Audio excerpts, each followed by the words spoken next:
샬롬, 말씀 읽어주는 김기웅 목사입니다. 오늘도 기대하는 마음과 사모하는 마음을 가지고 하나님의 말씀 함께 읽겠습니다. 열왕기하 1장 13절부터 18절까지의 말씀입니다.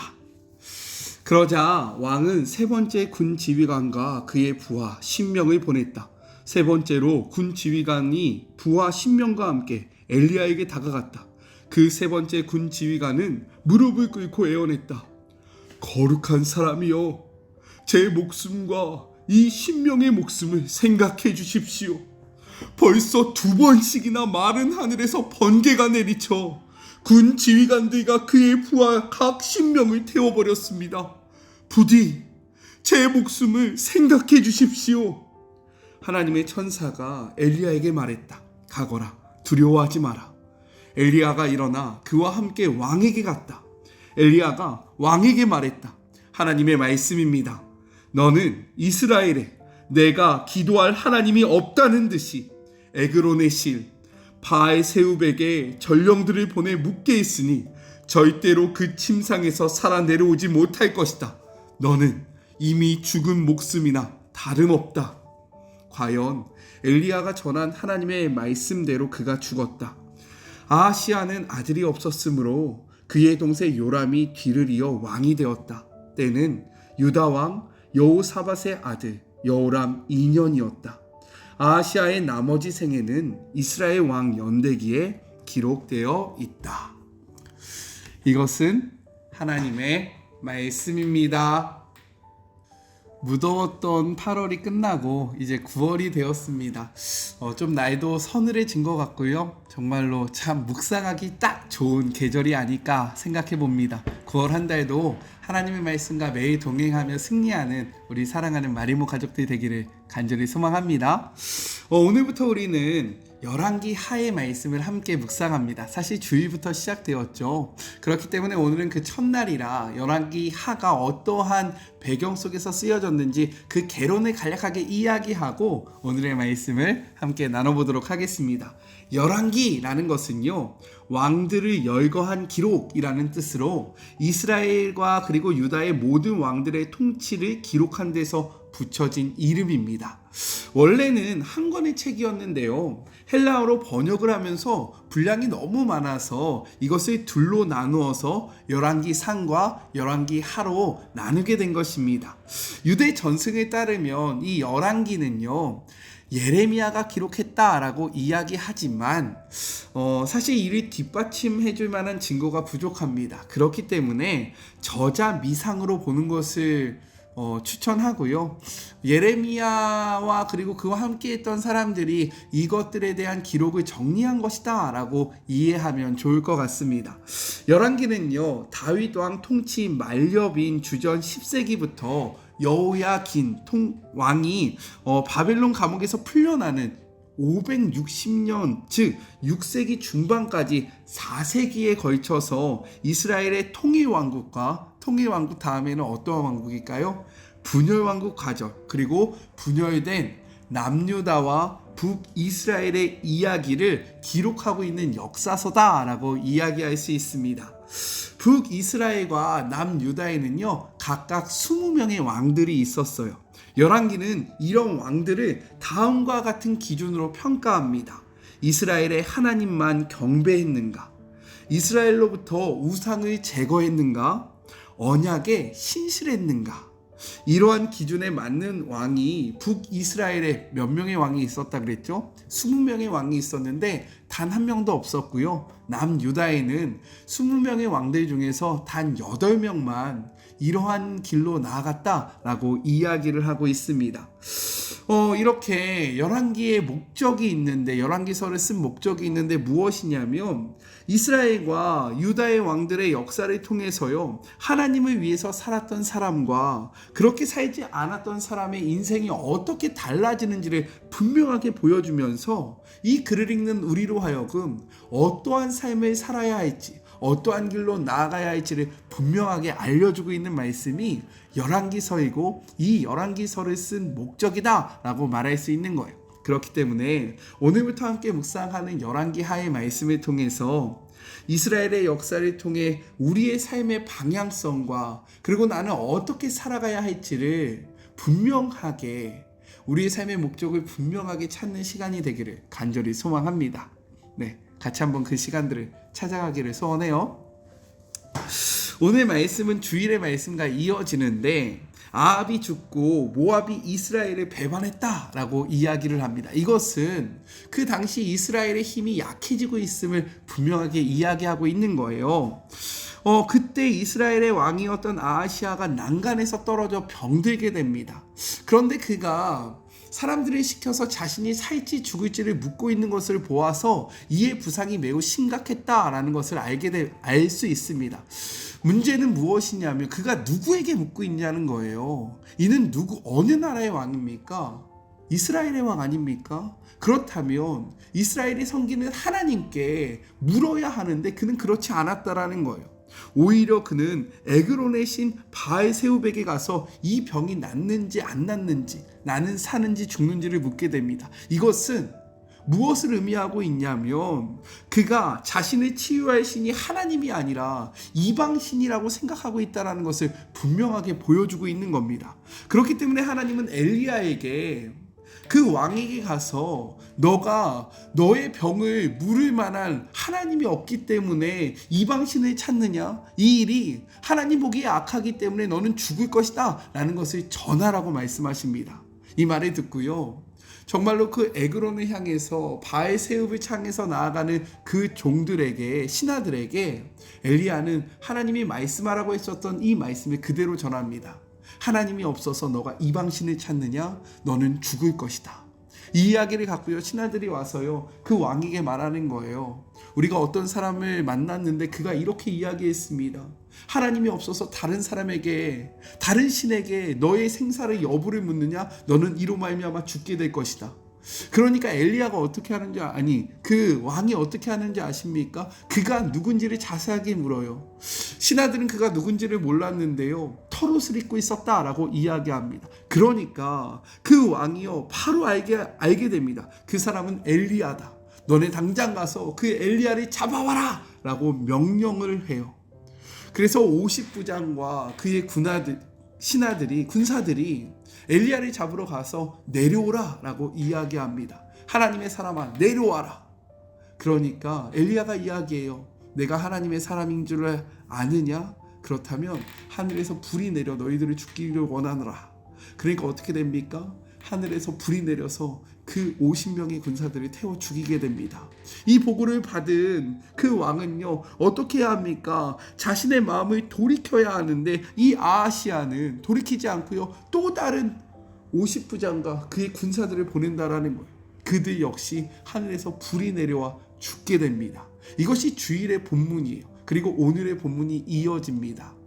오늘의 본문을 통해서는요 새 인물에 대해서 함께 생각해 보았으면 좋겠어요. 본문의 말씀을 나누기까지 참 오랜 시간이 걸렸지만 네, 어떻게 재밌으시죠? 하나님의 말씀을 읽는 건 너무나도 재밌는 것 같아요. 어쨌든 자, 첫 번째는 무엇이냐면 하나님의 권능에 겸손히 엎드린 50부장에 대해서 이야기를 하고 있습니다.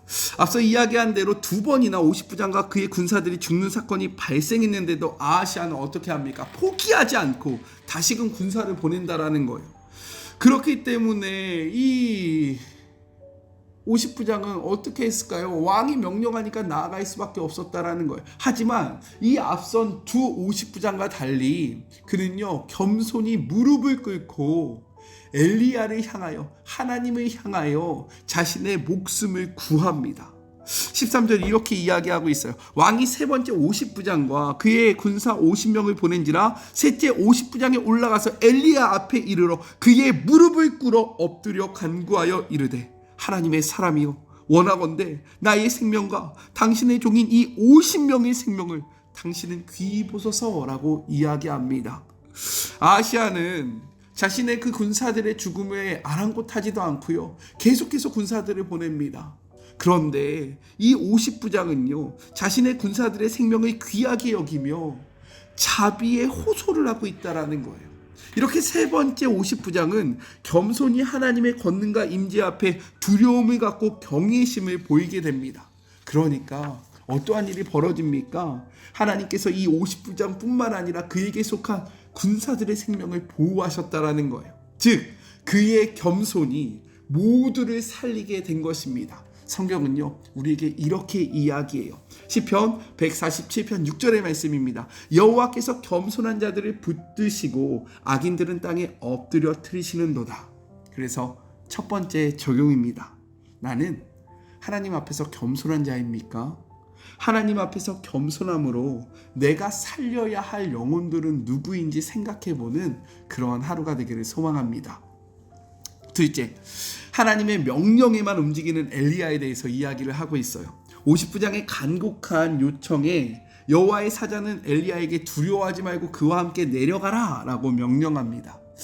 앞서 친위대의 위협에도 꿈쩍하지 않았던 엘리야가요 그제서야 일어나 왕에게로 내려간다라는 거예요. 15절의 말씀입니다.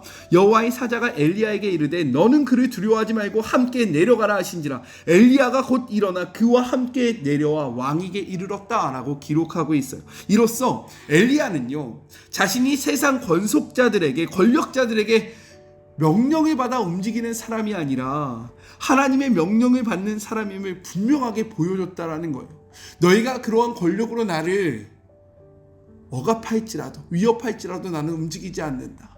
나는 하나님의 말씀에만 반응하는 자이다 라는 것을 분명하게 보여줬다라는 거죠. 왕 앞에선 엘리야는요 왕을 책망하며 하나님이 아닌 우상을 찾은 왕이 죽을 것이다 라는 하나님의 메시지를 가감없이 선포합니다. 그런데 이것이 쉬웠을까요?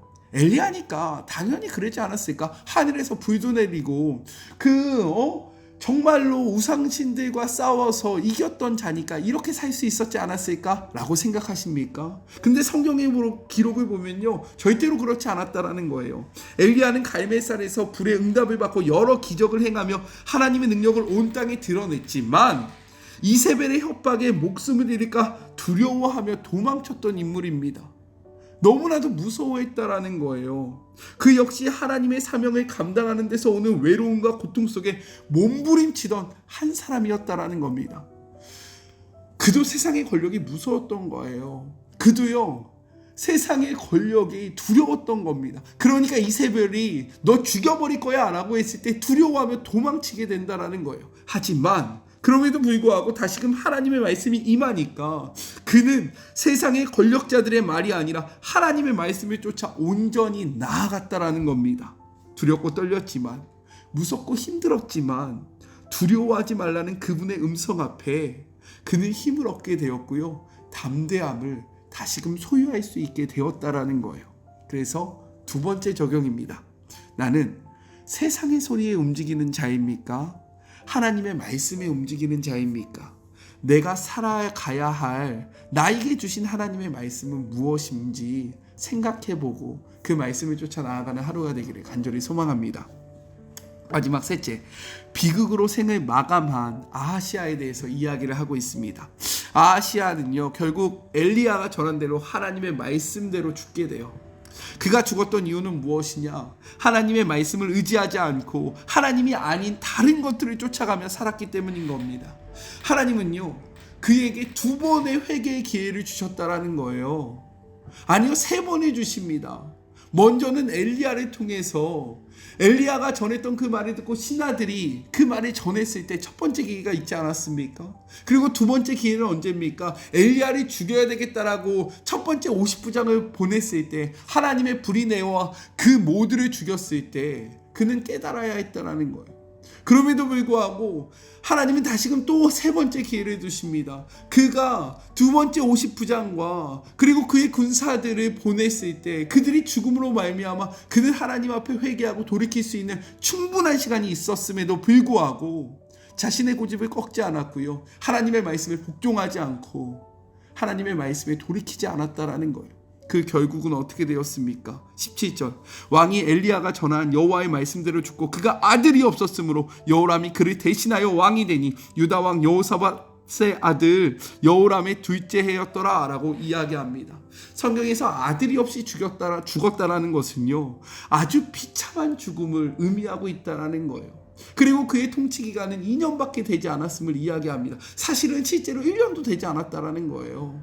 왜 그렇게 짧은 기간, 그리고 왜 그렇게 비참하게 죽게 되었습니까? 하나님의 말씀을 쫓지 아니하였고, 하나님의 회복의 기회를 주셨을 때, 돌이킬 수 있는 기회를 주셨을 때 그 길로 나아가지 아니함으로 그는 비참한 죽음을 맞이할 수밖에 없었다라는 겁니다. 그래서 세 번째 적용입니다. 내가 지금 쫓으며 살아가는 것은 무엇입니까? 내 삶 속에 하나님이 주신 회개의 기회는 무엇이라고 생각합니까? 그 회개의 기회를 붙잡고 있습니까? 놓치고 있습니까? 이 적용 질문 앞에 우리의 삶을 돌아보는 하루가 되기를 간절히 소망합니다. 우리 같이 기도할까요? 사랑과 은혜가 충만하신 하나님 아버지, 감사합니다. 오늘도 우리에게 말씀을 주심에 감사합니다.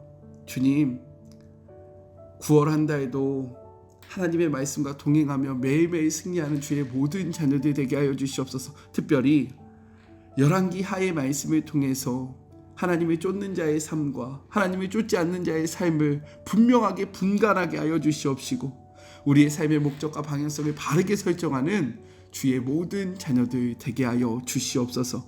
9월 한 달 주님, 정말로 우리의 심령이 말씀 앞에 서기를 소망합니다.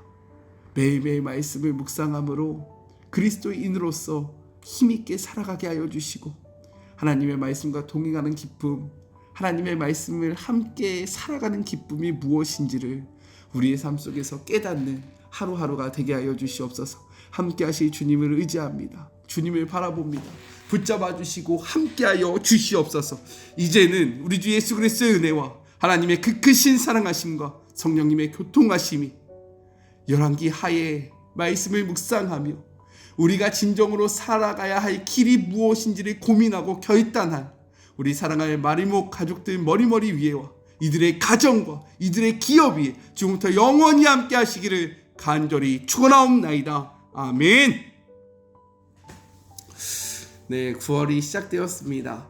9월 한 달도 하나님의 말씀과 매일매일 동행하였으면 너무나도 좋겠습니다. 함께 할게요. 우리 힘을 내봐요. 그리고 저는 내일 남북사랑학교 개학 수련회 특강을 하러 갑니다. 남북사랑학교라는 탈북자들을 위한 그러한 대안학교가 있는데요. 그 대안학교가 개강을 할 때 항상 수련회를 한다고 해요. 그때 이제 강사로 초청받아서 나가게 됐는데 정말로 하나님의 말씀을 온전히 대언할 수 있는 시간이 될 수 있도록 함께 기도해 주시면 너무나도 감사하겠습니다. 저는요, 또 내일 만나도록 할게요. 사랑하고 주님의 이름으로 축복하면서 오늘 하루도 힘내세요. 우리 내일 만나요. 안녕. 오늘도 수고하셨습니다. 9월 한 달도 화이팅!